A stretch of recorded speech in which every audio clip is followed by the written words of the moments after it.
Hello കൂട്ടുകാരെ, നമസ്കാരം. ഞാനിന്ന് അച്ചാർ ബോട്ടിലാക്കുന്നത് കാണിക്കാം. ഇതാണ് നമ്മൾ ഫുഡ് സേഫ്റ്റി ബോട്ടിലുകളാണ് കേട്ടോ. അത് നമ്മൾ ടിഷ്യൂ പേപ്പർ വെച്ചിട്ടൊന്ന് തുടച്ചെടുത്താൽ മതി. കണ്ടോ, ടിഷ്യൂ പേപ്പർ വെച്ചിട്ടൊന്ന് തുടച്ചാൽ മതി, കഴുകേണ്ട ആവശ്യമില്ല. ഇത് ഫുഡ് സേഫ്റ്റി ബോട്ടിലുകളാണ്. അപ്പോൾ നമ്മൾ നന്നായിട്ട് ഇതിൽ തുടച്ചിട്ട് ഞാനൊരു വെറൈറ്റി മാങ്ങ അച്ചാർ ഉണ്ടാക്കിയിട്ടുണ്ട്. എന്ന് വെച്ചാൽ നമ്മൾ കടുമാങ്ങ ഉണ്ടാക്കുന്ന രീതിയിൽ തന്നെ സാധാ വലിയ മാങ്ങ ഉണ്ടല്ലോ, ആ മാങ്ങ വെച്ചിട്ട് വലിയ പീസാക്കി മുറിച്ചെടുത്തിട്ട് ഒരു കുറച്ച് ദിവസം ഉപ്പിലിട്ട് വെച്ച് അതിട്ട് കടുമാങ്ങേൻ്റെ രൂപത്തിൽ ചെയ്യുന്നതാണ് കേട്ടോ. അപ്പോൾ ഞാനത് പാക്ക് ചെയ്യുന്നത് ഇങ്ങനെയാണെന്നുള്ളതൊന്ന് കാണിക്കുകയാണ്. ഇതാണ് നമ്മളെ ബോട്ടിൽ, 250 ഗ്രാമിൻ്റെ ബോട്ടിലാണ്. 300 ഗ്രാമോളം കൊള്ളു അതിൽ. ബോട്ടിലടക്കം ഒരു 320 അങ്ങനെയൊക്കെ ഉണ്ടാവും. അപ്പോൾ ഞാൻ ഇതിൽ പാക്ക് ചെയ്യാൻ പോവുകയാണ്. അപ്പോൾ ഒന്ന് കാണിക്കാമെന്ന് വിചാരിച്ചു.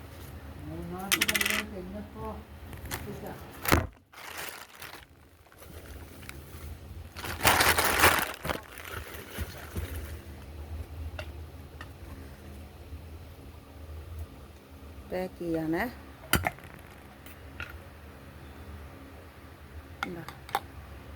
അങ്ങനെയാണ് പാക്ക് ചെയ്യുന്നത് കേട്ടോ. ഞാൻ വലിയ ബോട്ടിൽ ആക്കിയിട്ട് കൊടുന്നതാണ്, ഉണ്ടാക്കിയിട്ട് വീട്ടിൽ നിന്ന് അങ്ങനെ വലിയ ബോട്ടിലാക്കിയിട്ട് കൊണ്ടുവന്നതാണ് കേട്ടോ.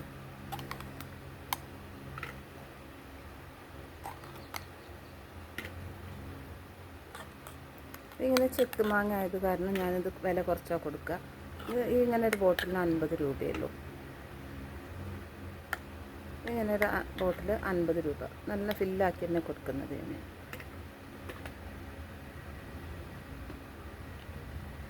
ഇങ്ങനെയാണ് ചെയ്യുന്നത്.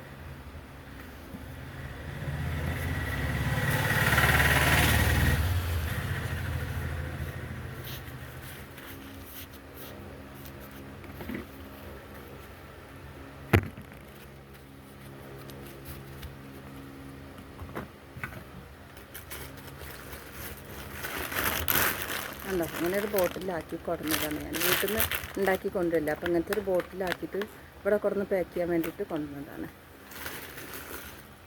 ഇങ്ങനെ ഇപ്പം 3 ബോട്ടിലാണ് ഞാൻ ആക്കുന്നത്. ആവശ്യക്കാർ പറയുന്നതിനനുസരിച്ച് ബോട്ടിലാക്കി കൊടുക്കലാണ്. അപ്പം ഇന്നിപ്പോൾ 3 ബോട്ടിലാണ് എനിക്ക് ആവശ്യമുള്ളൂ. അപ്പം ഇന്ന് 3 ബോട്ടിലാക്കാണ്. ഇപ്പോൾ ഫൈബറിൻ്റെ ബോട്ടിലാണത് കേട്ടോ. നല്ല ക്വാളിറ്റി ഉള്ള ബോട്ടിലാണ്.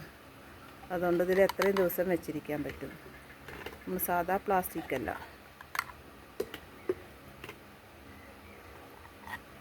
ഇങ്ങനെയാണ് പാക്ക് ചെയ്തത്. അപ്പോൾ എന്തായാലും നമ്മളെ വീഡിയോ ഒക്കെ നിങ്ങളെല്ലാവരും കാണുന്നുണ്ടെന്ന് വിചാരിക്കുന്നു.